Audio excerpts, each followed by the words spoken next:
हमारी संस्कृति, हमारे संस्कार सदा रहें हमारे साथ। सब्सक्राइब करें तिलक।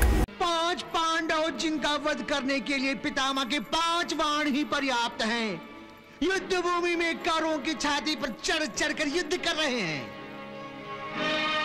पितामह, यदि आप अपने पोते को छाती से लगाकर रात के अंधेरे में यूं ही प्यार करते रहे, फिर तो जीत लिया हमने ये युद्ध। भांजे, मुझे तो लगता है कि रात के अंधेरे में अर्जुन पोते का भेष बदलकर अपने दादा के पास नहीं, बल्कि कौरव सेना के सेनापति से कल के युद्ध की रणनीति जानने आया था। गांधार नरेश, युवराज, अपने मामा श्री की जिह्वा को लगाम दो। मुझे इच्छा मृत्यु का वरदान प्राप्त है और मेरी अंतिम इच्छा भी यही है कि मैं अपने पोते के बाणों से ही मरूं। पितामह, हमारा भाग्य हमसे यह अन्याय क्यों कर रहा है? क्यों हम दोनों की इतनी कड़ी परीक्षा ले रहा है? जाओ पुत्र, कल युद्ध भूमि पर मिलेंगे।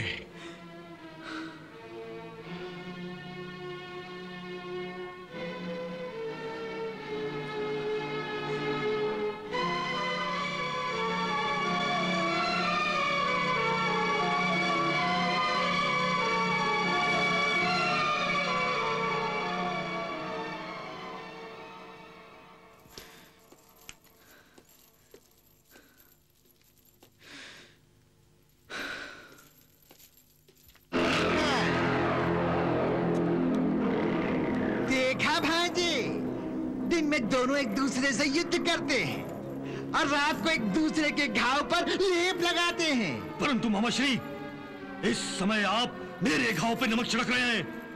चलिए चलो।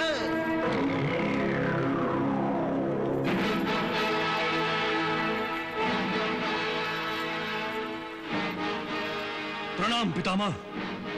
प्रणाम पितामह।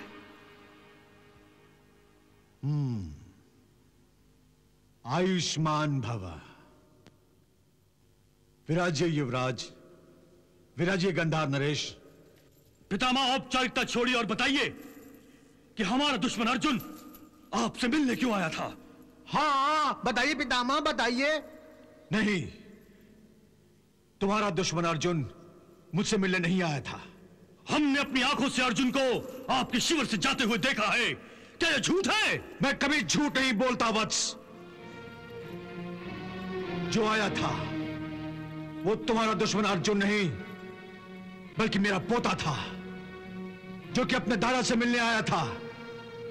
दादा को घायल देखकर जो पोता स्वयं घायल हो गया था, स्वयं घायल हो गया था। पर तुम इस बात को कभी नहीं समझोगे दुर्योधन, नहीं समझोगे।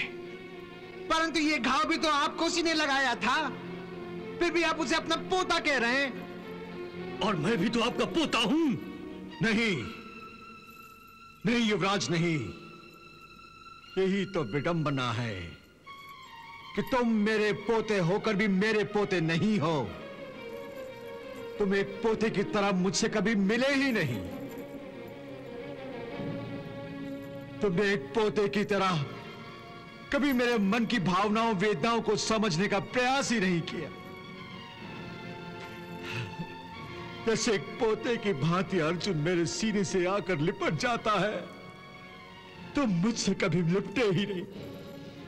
तो फिर मैं कैसे मान लूं युवराज दुर्योधन कि तुम भी मेरे पोते हो?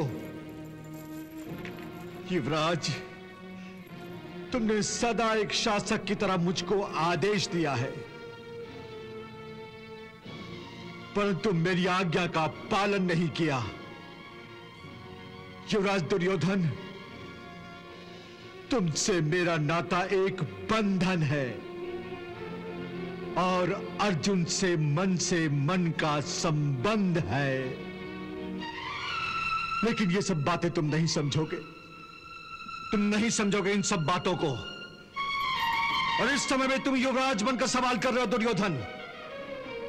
तुम इस बात को कभी नहीं समझ सके कि तुम्हारा पितामह 100 कौरवों के बीच में रहते हुए भी जीवन भर अकेला ही रहा है। वो इसलिए पितामह कि आपका मन कौरवों के साथ नहीं पांडवों में अटका है, जिनका वध नहीं करने की आपने प्रतिज्ञा की है। हाँ, और इसी प्रतिज्ञा के कारण ही केवल 5 पांडव जिनका वध करने के लिए पितामह के 5 बाण ही पर्याप्त हैं, युद्ध भूमि में कौरवों की छाती पर चढ़ चढ़कर युद्ध कर रहे हैं। पितामह, यदि आप अपने पोते को छाती से लगाकर रात के अंधेरे में यूं ही प्यार करते रहे, फिर तो जीत लिया हमने ये युद्ध। भांजे, मुझे तो लगता है कि रात के अंधेरे में अर्जुन पोते का भेष बदलकर अपने दादा के पास नहीं, बल्कि कौरव सेना के सेनापति से कल के युद्ध की रणनीति जानने आया था। गांधार नरेश,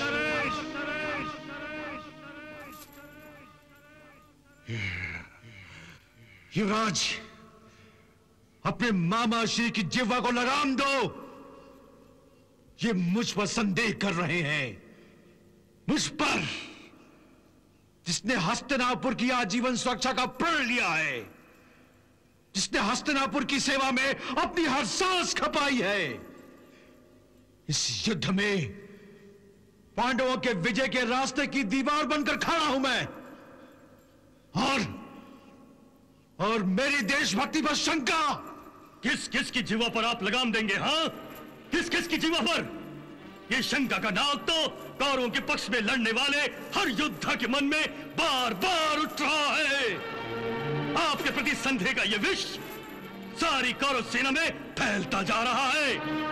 इसका कारण आपके मन में पांडवों के प्रति वो प्रेम है जो आपकी देशभक्ति पर भारी पड़ रहा है, भारी।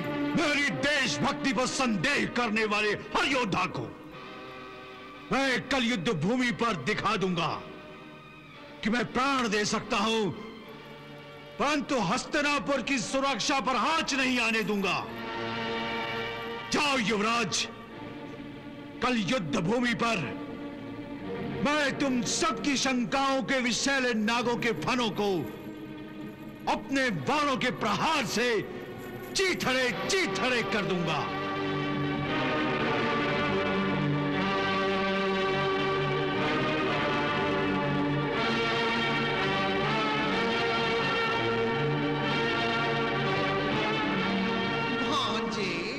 मुझे तो लगता है कि रात के अंधेरे में अर्जुन पोते का भेष बदलकर अपने दादा के पास नहीं, बल्कि कौरव सेना के सेनापति से कल के युद्ध की रणनीति जानने आया